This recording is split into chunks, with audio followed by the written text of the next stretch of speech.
Halo Bemers, balik lagi bersama gua Don Cuan. Udah lama banget ya kita nggak ketemu. Dan sekarang kita di studio baru, walaupun gak kecil-kecil amat. Wuh.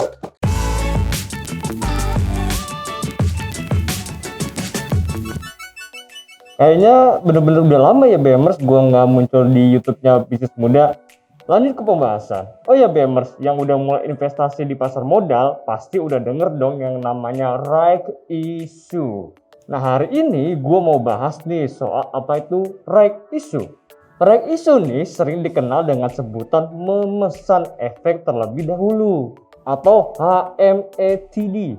Right issue dilakukan perusahaan untuk mendukung rencana aksi korporasi tertentu atau menambah modal kerja. Istilahnya nih, ketika suatu perusahaan sudah menerbitkan saham perdana atau initial public offering, maka perusahaan tertentu sudah memiliki banyak pemegang saham. Setelah itu, jika diperlukan, perusahaan dapat menerbitkan saham baru. Namun sebelum ditawarkan pada investor baru, saham tersebut akan ditawarkan pada investor lama dan disebut dengan right issue. Meskipun investor lama atau pemegang saham perseroan diberikan hak untuk lebih dahulu memesan saham baru atau right issue tersebut, investor lama mempunyai pilihan untuk mengambil atau tidak mengambilnya.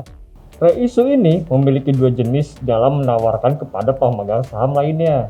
Pertama dengan HMTED. HMTED ini merupakan keadaan di mana yang berhak membeli saham adalah pemegang saham perusahaan yang memegang mendapatkan hak ini. Kedua, tanpa HMTED. Ya, kebalikan dari HMTED si Bemers. Cuma penjelasannya di Bemers adalah keadaan di mana saham baru hanya ditawarkan kepada satu atau beberapa pihak saja. Terus, apa tujuannya dengan right issue?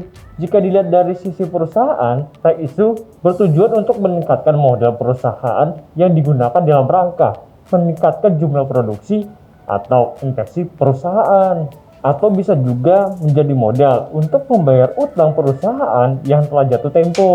Aksi akuisisi atau cari modal ini untuk ekspansi biasanya paling diminati para investor karena ada potensi pertumbuhan laba per saham yang lebih tinggi di masa depan. Sedangkan jika tujuannya untuk membayar hutang, ya kurang diminati investor karena pembayaran utang dapat menurunkan kapasitas perusahaan dalam menghasilkan laba. Alhasil pertumbuhan bisnisnya tidak lebih agresif sih ke depannya. Ada 10 emiten saham yang melakukan right issue dengan nilai terbesar di tahun 2021 ini Bemers. Yang pertama, BNRI nilainya 10 triliun. Yang kedua, Arto itu 7 triliun. 3, SAME 3,6 triliun. SMCB 3,1 triliun. ASA 2,4 triliun. Maya 1,99 T. ENRG 1,82. BRMS 1,6 triliun. SMRA 1,49 dan yang terakhir AGRS yaitu 1,2 triliun. Nah itu dia Bemers pengertian soal right issue. Semoga bisa bermanfaat ya. Oke Don Cuan pamit dulu. Bye.